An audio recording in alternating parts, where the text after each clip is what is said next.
Welcome to our professional employer organization roundtable. We're going to talk about licensing laws, compliance reviews, and hot topics today. And I am Carrie Gruby-Liebarker, the administrator and consumer advocate here at the department. And I am joined by Curry Hawley, our licensing attorney, and Ken Middlebrooks, our chief investigator, to go through these items with y'all today. Happy to be here. I've been with the department for about 20 years, and education is one of my favorite things that we get to do. So on this beautiful fake fall afternoon, we'll get into it. Just want to give a little disclaimer that the presentation is not meant to serve as a substitute for reading the various laws that we're going to talk about or seeking legal counsel or requesting our guidance. Just trying to give an introduction and overview of the subject matter that we're covering. So with that, I'm going to turn it over to Curry Hawley, our licensing attorney, to go over the PE licensing and other PEO related information today. Well, good afternoon, everyone. It's nice to see you. I know I've met many of you via email and telephone, and there's some of you I haven't met yet. So it's nice to meet you in our 2025 kind of way. Today, we're just going to run through the PEO licensing, nothing too in depth, but hopefully we'll get a lot of your questions answered. But again, always feel free to send any questions our way. So let's start at the beginning. The PEO statute in South Carolina is located in Chapter 68 of Title 40 of the South Carolina Code of Laws. Now, I know a lot of you already know the definitions of a PEO, but we may have some temporary staffing companies here or some employment placement. We do get a lot of phone calls from them wondering if they need to be licensed. So we're going to go ahead and start here. A PEO is defined as an organization that offers professional employer services, which are then defined as an arrangement by which employees of a licensee are assigned to work at a client company and in which the employment responsibilities are shared by the licensee and the client company. Now, so the two key aspects here, so co-employment relationship between the PEO and the client company. That's what differentiates a PEO from an employment placement, because the employment is by both. And then we've got that relationship is tended to be long-term or continuing in nature, which is what differentiates it from temporary staffing. So that's how you know if you're a PEO or not. There's also lengthy regulation that accompanies our statute. It is found at the South Carolina Code of Regulations 28-1000. Both of these, the statute and the regulation, are linked on our website. I'm going to show you that in a moment, where Carrie just pointed out to you. I'm going to show you that a little bit more in depth in just a moment, and you can get access to those. We have no legislative changes to report for 2025. Okay, so PEO resources online. Here, if you click on that PEO, that professional employer organization tab that Carrie showed you under the licensing list, you're going to land here on this page. And if you look down at the right-hand corner, you'll see Catherine's information and my information linked there. Does not have the red box. I added that. But there's a hyperlink to Catherine's email, hyperlink to my email, our direct phone lines. Please call us if you have questions, and please leave a voicemail. We return our calls very quickly, typically no later than 24 hours. So don't just call in and say, oh, well, I'll try back. Please leave a voicemail. We will call you back. Okay, right there, you'll see there's the statute and the regulation. Click there and you'll be taken straight to our State House page and right to those statutes. All right, forms. This is where you will find all the applications, all the forms that you have to submit with your renewal, your initial, and your quarterly report, and your adds and terminations.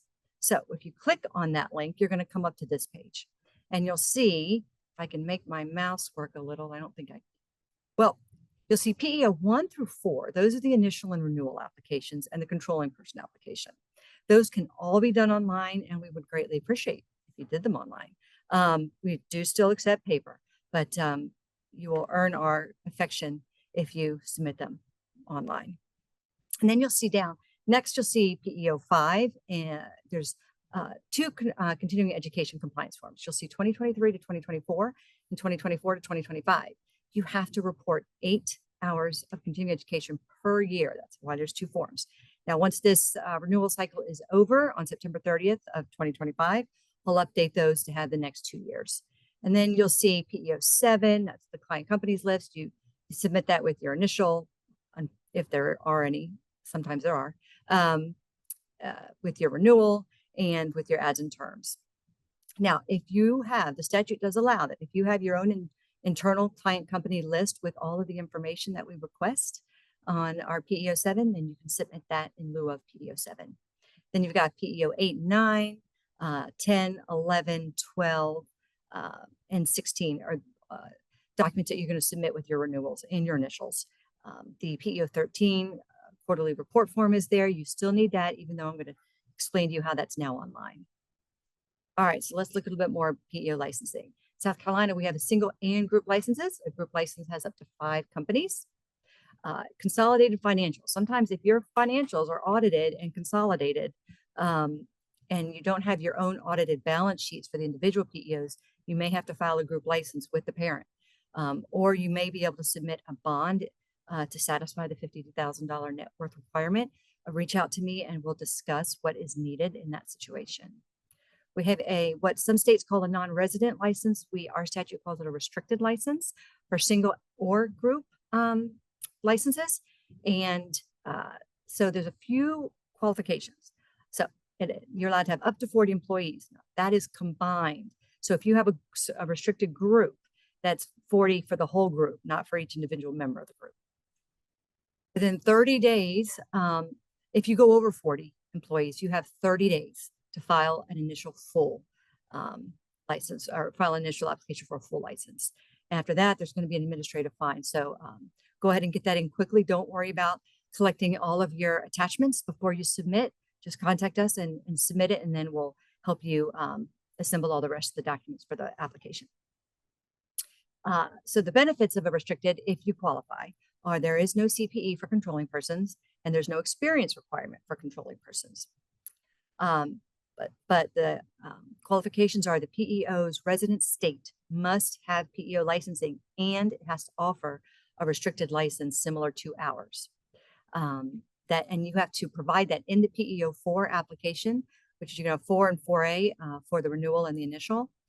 You're going to have to list the statutory site in your resident state that provides for a restricted license or a non-resident license. You can't put NA there. It has to be a statutory site, or you know that you cannot apply for that license. And you can, with this license, you cannot have an office in South Carolina, and you cannot solicit business in South Carolina. Okay, prior operations. So South Carolina does not have a de minimis exemption. And it does not have a grace period. So if you find out that one of your client companies has hired a South Carolina resident, please submit your application as soon as possible. Again, don't wait till you assemble all the documents. Go ahead and stop the bleeding, get the application to us, and then we'll help you get it all sorted out and get licensed as quickly as possible. All right, more on PEO licensing. Some real state specific items, our client services agreement.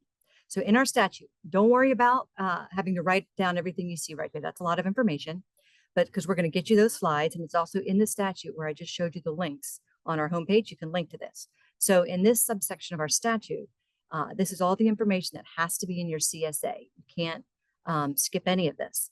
And so I'll just highlight a few of them. The contract between the licensee and the client company must provide that the licensee reserves the right of direction and control over employees assigned to a client company. And then let's jump down, retains the right to hire, fire, discipline, and reassign assigned employees. And then very important, if you jump down to 7, the contract between the licensee is the PEO, and the client company, it has to specify whether the licensee, the client company, or both will secure the workers' compensation. Now, even if the client company is going to secure the workers' compensation, as a PEO, you still are have a statutory requirement to have workers' compensation that's licensed in South Carolina, with a licensed provider in South Carolina. So, but we'll come to that. We'll elaborate on that in just a moment.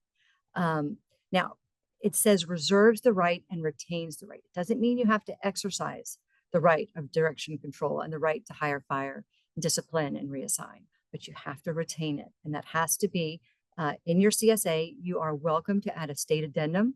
That's what I think most of the PEOs that are many states do, and that's perfectly acceptable. So we also there's an employee letter, and that employee letter, the statute says substantially must cover the items that are in the CSA. And this has to be, so if you sign a CSA with a new client company, that you have 10 days to get all the employees, the assigned employees or leased employees, that letter. And then of course, if anyone is hired after you've signed the CSA, you have 10 days till they have to get that letter. And again, it has to have substantially all the terms that are in the CSA that I just showed you. Worksite notice. This is also in the next subsection down, 60C. The client company shall post in a conspicuous place the following information. That's going to have the contact information of the client company or the PEO in that. And it's going to have the South Carolina workers' comp information. This is not a workers' comp poster. A lot of you submit that to us, and we're not going to accept that. So we have a sample that's created for you. It's in Word. It's easy for you to edit and make for your own company. And that's what a majority of our licensees do. So if you do submit that workers' comp poster, we're going to kick that one back and have you give us an amended one that has the PEO and client company information in it.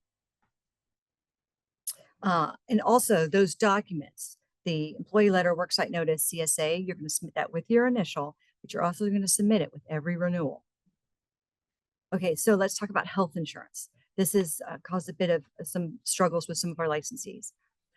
There is no self-funded or partially funded insurance allowed in South Carolina. That's in Title 38, which is our insurance title. And it's also in the PEO statute as well, but the PEO statute has to affirm Title 38. So your healthcare provider must be licensed by the South Carolina Department of Insurance. Some of the Blues, they are not licensed here. Like Blue Cross Blue Shield of South Carolina is licensed in South Carolina, but Blue Cross Blue Shield of North Carolina, as far as I know, they're not. So so sometimes you have to get a separate policy for your South Carolina residents. Workers' compensation insurance. So as we just highlighted, the CSA can state that the PEO or the client company or both can provide the workers' comp, or the PEO, the CSA has to state. But if you jump on down to the regulation at 28-1000H, it says PEOs must maintain workers' compensation coverage issued by an insurance carrier licensed in South Carolina. And they have to, the certificate must name the South Carolina Department of Consumer Affairs as the certificate holder and provide for 30 days notice of cancellation. So a lot of you, you have to submit this with every quarterly report. So 4 times a year, you're going to be submitting this COI, certificate of insurance, to us with your quarterly. Now, with your initial and your renewal, you're going to submit the PEO 9 workers' comp affidavit. So that's a little bit separate, but you're going to give us that COI 4 times a year. Okay, so this is a 2-year license. It's called a biennial license in our statute. And it is the fees are a little bit odd. So we made this, or if you'll remember, Eliza Mechai, who used to work here, she created this little helpful graph for us. Now, with initial applications, there's a $200 fee for singles and a $300 fee for the application for groups. That's not the license fee, that's the application fee. So with initials, there's also a license fee. And so for single PEO and single restricted, in the first year of the biennium, so to make it easier, we'll say, we'll just use this current biennium that we're about to enter. So from October 1 of 2025 to September 30th of 2026, the single and single restricted license fee will be $2,000, and the group restricted will be $4,000. In the second year, so from October 1, 2026 to September 30th, 2027, the license fee will be $1,000 for the single and single restricted, and $3,500 for the group and group restricted.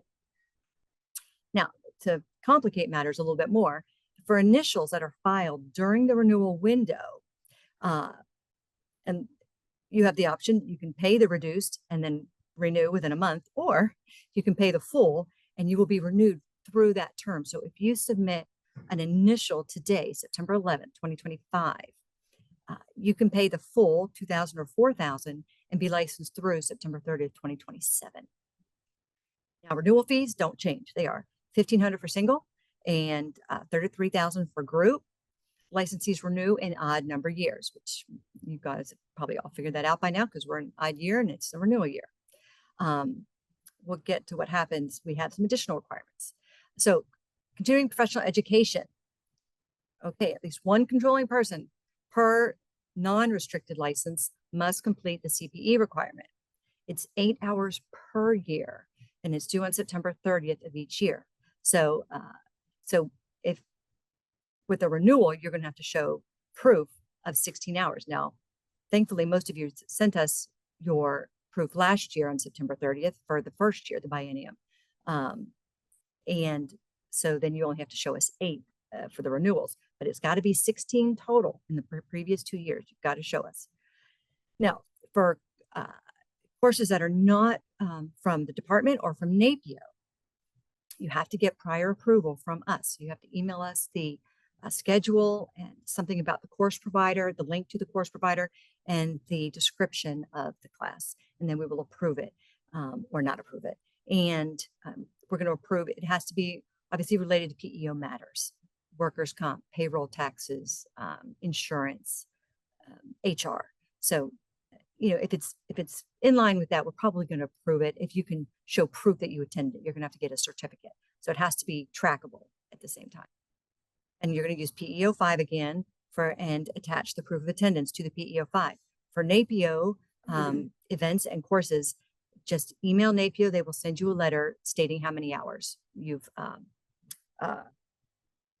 completed. Assessments. This is even numbered years. This assessment is based on your South Carolina gross payroll, not your taxable payroll. So what's going to happen is in early August of every even numbered year, we're going to send you a memorandum with an attached worksheet. You're going to complete that worksheet and you're going to submit back to us in 10 days and with your South Carolina gross payroll for the previous 8 quarters. And you're going to return it to us with that information and with your South Carolina Department of Revenue Form 1606. And then in turn, we're going to send you an invoice for your assessment. And the minimum assessment is $500 and the maximum assessment is $4,000. Quarterly reports, they are due 75 days, not 45, 75 days after the end of the quarter. So 4 times a year, you're going to be sending these to us. But the good news is they are now online. We opened up the portal, I believe yesterday or the day before, so you can go and submit those online. You still need to print out that PEO 13 and complete those documents and upload them. You don't need to mail them to us. And so now, if you, I'm going to go back up. If you don't have all the parts, sometimes you've got a CFO affidavit, but not the CEO because he's traveling or she's traveling. That's okay. Upload what you've got and then add the next one later, and then we can consider that timely. Again, you still need that PEO 13. Additions, terminations. By law, you must notify us within 30 days of adding or terminating a client company. You can use PEO 7 or, as I said before, your internal document that has all the same information that PEO 7 requests. Okay, quarterly reports. Again, due 75 days at the end of the quarter. Without prior approval, which means you can get prior approval, late fees are the following. So it's $150 late fee for any part of the first 30 days it's late. So 1 day late or 30 days late, $150 late fee, $300 late fee for between 30 and 60 days late. And after that, it's and after 60 days, there's an administrative fine. And the minimum administrative fine under our statute is $1,000. Okay, so here's how the quarterlies work online. So first, you're going to need an organization administrator. Now, I think a majority of you have these by now from when you submitted your initial, if you did it online, or for your renewals in previous years. But if not, we will help you get that sorted out, and we will help you get registered as an administrator, get one person from your company registered as administrator. And so when you log in, this is what it's going to look like for the administrator. And I blacked out the name because this is an actual page of someone. So I blacked out the person's name and company. But you're going to see this quarterly reports due soon, and it will always be there because quarterly reports are always due. And so when you click on that red box, you're going to come to this page. And then you're going to click on that blue box, and it's going to take you straight in to the quarterly report, and you're going to complete it. So once you enter in your payroll for the quarter and the other information, then you'll click submit, and then you'll go click back in, and that's when you upload your documents, just like with your renewals and your initials. Okay, some frequently asked questions, and most of these very frequently. This is probably one of the most common ones we get. Just discovered a client company has a remote worker who is a resident of South Carolina. Do we need a PEO license? Yes, you need a PEO license. There is, again, no de minimis exemption and no grace period. So go ahead and get that submitted as quickly as possible. If you find out that you're, because sometimes it is a bit of a surprise to you, we know, but you've got to get that license. Okay, here's another one we get quite a bit. Our health insurance provider will not sign PEO 8. What can we do? Well, the answer is has to be signed. It must be signed by your insurance provider, and no changes. You can't scratch out parts of it that typically it's the licensed in South Carolina is what they want to scratch out. But if they won't sign the PEO 8, it's probably because they're not licensed in South Carolina by the South Carolina Department of Insurance. So your health insurance provider must be licensed by the Department of Insurance, South Carolina. Out-of-state policies are acceptable, but they must be filed with South Carolina DOI. If your health insurance provider is licensed by SCDOI, then they can access the portal and upload that policy. It could be from Ohio or any other state, as long as that company is licensed by here in here. It doesn't have to be a policy that was created for South Carolina residents. So South Carolina, again, also prohibits self-funded insurance. And so you're going to submit that PEO 10 form with your initial and with every renewal stating that you do attesting that you do not have self-funded or partially self-funded insurance. Okay, we have a new controlling person. Can you please send us a fingerprint card? The answer is fingerprint cards and the background check instructions, that PEO 6 that you that isn't that you notice is not on the website. It cannot be sent to you until we have received your controlling person application. This is a directive from our state law enforcement, which is called SLED. And in addition, you now need a service code. And so what's going to happen for those who are not if you're in South Carolina, you're just going to go to Identico with the information that we send you. But if you're out of South Carolina, you're going to have to take that hard card, go to any place that does fingerprints on a hard card, and then you're going to mail it to Identico. But you're going to have to do a registration with Identico online first, and you need that service code. And I don't think they even need the ORI number anymore, but they might, but it's on the hard card. But you have to have that service code to do the registration before you mail the hard card to Identico. And we are not going to send you that again until we've got the controlling person application. Okay, how can we add another entity to our group license? So you can have up to 5 PEOs in a group license. And if you have less than 5, yes, you can add one. And so once you've got your organization administrator set up, that person will log in and there's an add PEO function. You just click on that and then you fill out the application, upload. You have to upload all the documents just like if you were doing a new PEO application. But it's only going to be that $200 application fee. There's not going to be a license fee because you've already paid that. If your PEO group has more than 5, then you're going to have to get a second license. And we have a few larger PEOs that have 2, 3, and 4 group licenses because they have too many for one. We try to request a certificate of tax compliance from the South Carolina Department of Revenue online. That's that My Doorway app, but it asks for a power of attorney. Can you sign that for us? The answer is no. And we know that a lot of you want to do it this way so that you can pay the fee online and get the process going a little more quickly because it does take a minute to get that certificate of tax compliance, but we cannot sign that power of attorney for you. You can fax in your Form C-268 to SCDOR, but you are going to still need to mail that $60 fee in. Okay, here is our contact information. So you've got Catherine, you've got me, and you've got Deborah, who's our licensing supervisor, and you've got our website. Catherine's going to be where you go to first, particularly because she's reviewing all of your renewals right now. Now, I'm helping her out a little bit too, so you'll still receive some emails from me, but Catherine's going to be where you're going to go first. And then if you have any legal questions, please just send them on to me. You can call me or email me. And again, we'll get you these slides and so that you have all this information handy. Now, next, I'm going to pass it over to Ken Middlebrooks, who's our chief investigator here at the department. And so we have now started our compliance checks with the PEO industry, and he's going to explain a little bit how that works. All right, good afternoon. I'm Ken Middlebrooks. I'm the chief investigator with the South Carolina Department of Consumer Affairs, and I've been with the agency going on about 25 years now. I oversee a team of about 6 of us that go out and do compliance reviews. My portion that I want to talk a little bit about today is going to be very short. As Curry just mentioned, she went over a lot of the licensing requirements, and she also talked about that some new activity that we're going to start doing. So our role here at the department, the investigators, we do compliance reviews of the industries that the department licenses and regulates. And this past year, we've started doing a limited scope, and I emphasize limited scope review of PEO licenses. It's a very high level review or inspection. So far, we're slowly easing into the level of scope.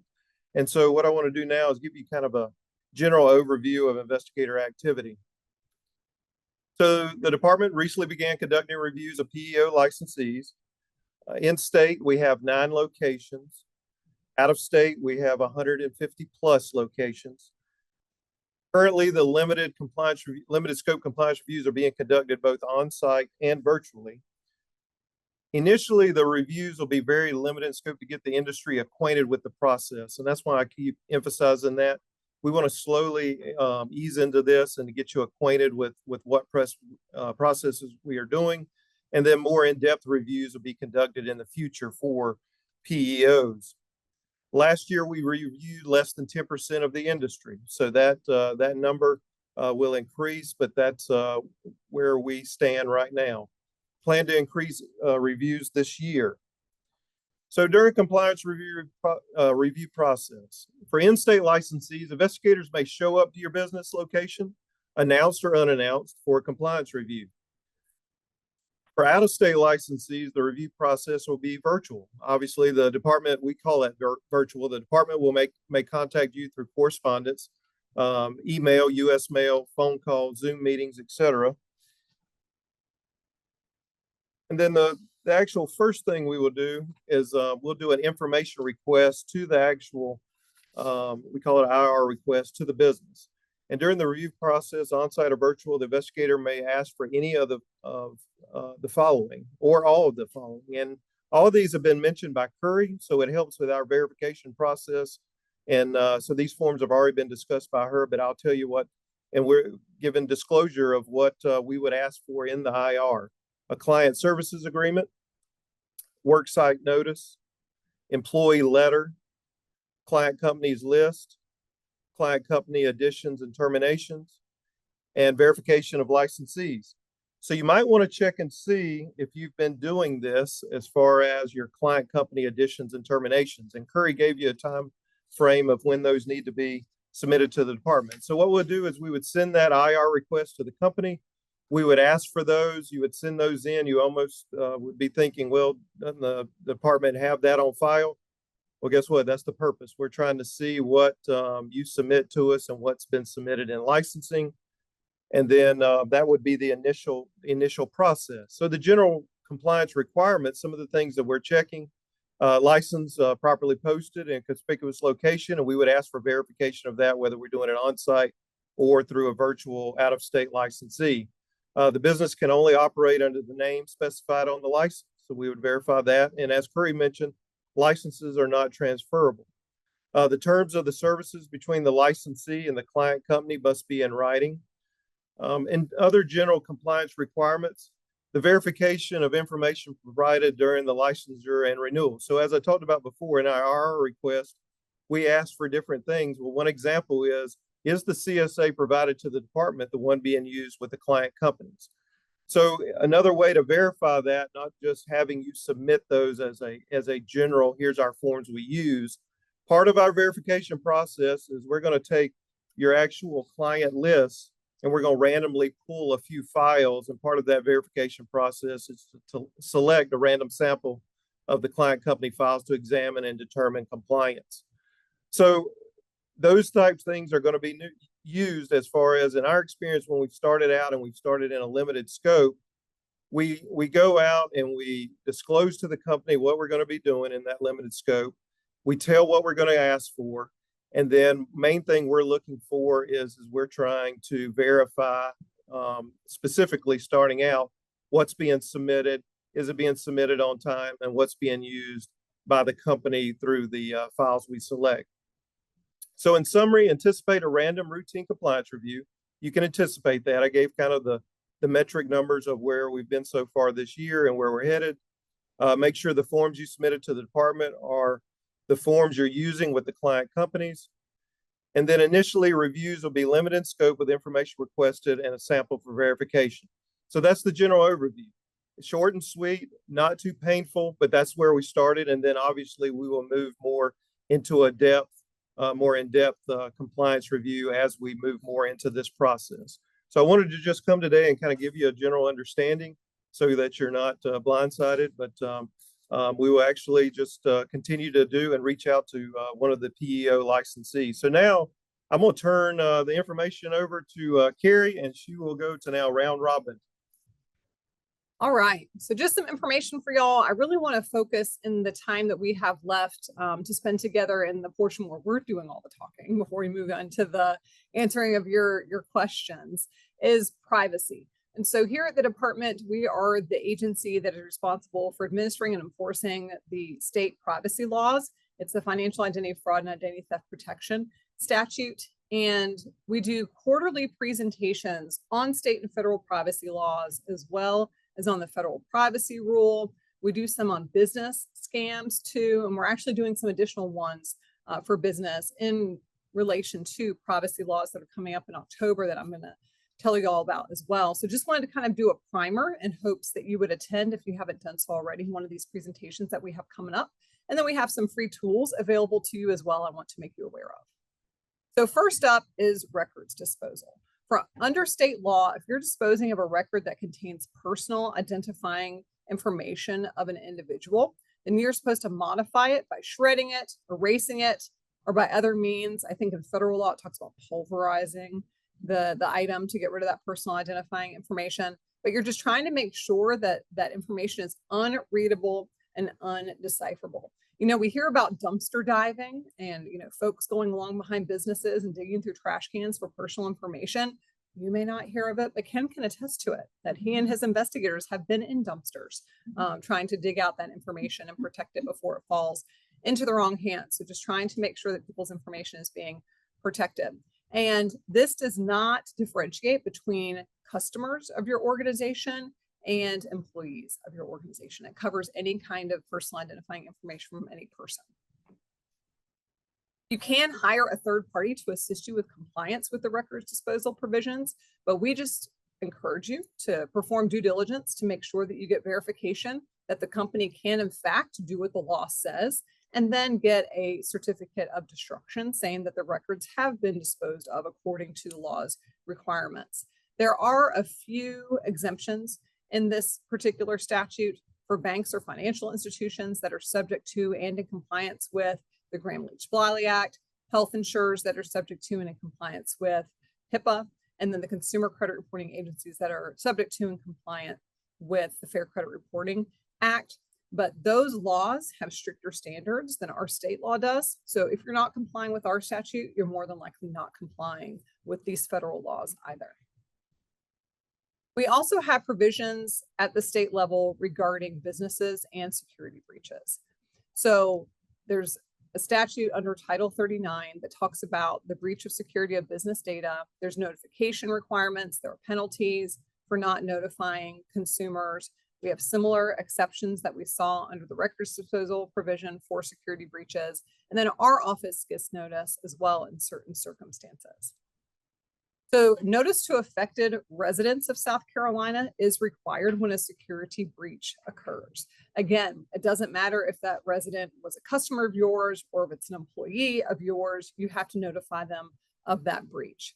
Notification methods include in writing, by email, which has some caveats. This law passed in 2009, becoming effective in 2010, and email was not really a primary form of communication between businesses and customers. And so there's a few caveats in there to be able to utilize that method. You can do it by telephone, which we do not recommend because you don't really know who's hanging up or who's picking up on the other end. And then there is substitute notice if the breach is so large to where it would cost over $250,000 to notify all those residents who were affected by the breach, or if the breach affected more than 500,000 residents. And there you can put notice on your website, notify local media and things of that nature. And then there is notice to our office whenever more than 1,000 residents are affected by that breach. We actually put all the breach notices on our website, and there's more on that in one of our presentations that dives deeper into the state privacy laws. We do have a publication. It's currently on our website. We have hard copies, but I would say you could order up to 50 of them, but no, you don't want it because a new and improved version is coming out in the near future. October is Cybersecurity Awareness Month and all sorts of other related privacy monikers and things. And so we will definitely have this new Identity Theft in the Law publication released in October, but the current one still is helpful if you want to learn about our business records disposal and security breach and social security number provisions. There have been federal law changes. 2018, I think, was the major amendment to the Fair Credit Reporting Act that usurped some state laws that are included in the Identity Theft in the Law brochure, but it certainly still is a good educational piece. Just be aware that that updated, new and improved version 2.0 is coming out soon. Then, as I mentioned, we do these more in-depth presentations on a quarterly basis. And so we have our state and federal privacy laws webinar that's coming up on October 30th. And this is one, they last an hour, and it's going to go more in depth into our state law and just kind of touches on different federal laws that assist identity theft victims that apply to different industries. And then we have a new offering, writing effective security breach notices. We actually presented this to state agencies because our breach laws and records disposal laws and everything apply to public bodies as well. So we thought it could be something, after seeing some of the security breach notices that have come through, this could be helpful to do for businesses, because we want to make sure the notices you provide to residents who are affected by a breach are educational and help to not create more concern, but maybe alleviate some concern. So that's coming up on Thursday, October 23rd at 2 p.m. We have a safeguards rule webinar as well coming up in November, but again, they're quarterly. And so if you want to attend those, we would likely give CPE credit for these. We also have a business scams webinar that we're starting to do on a more frequent basis that we would allow for CPE credit as well. And then we have some free shred events coming up. We do these in March during National Consumer Protection Month and in October because of the Cybersecurity Awareness Month. And so we have 4 locations that are in state throughout the state: North Charleston, Columbia, Hilton Head, and in Anderson. They are not just for consumers. We allow businesses to bring items too. You're just limited to 3 kitchen trash bags or boxes. And we'd like to see you out there at one of those events. They shred thousands upon thousands of pounds of paper at each one of these. And then just a couple tools that are available for you at the Federal Trade Commission's website. They have a phenomenal cybersecurity for small businesses publication that has an array of tips and knowledge that would be helpful in your protection of residents' personal information. And then they have other, they have little quizzes and videos and other resources that you can take advantage of as well. And just briefly, scams, right? So scammers pretend to be somebody that you trust, create a sense of urgency, use intimidation and fear, and ask for untraceable payment methods.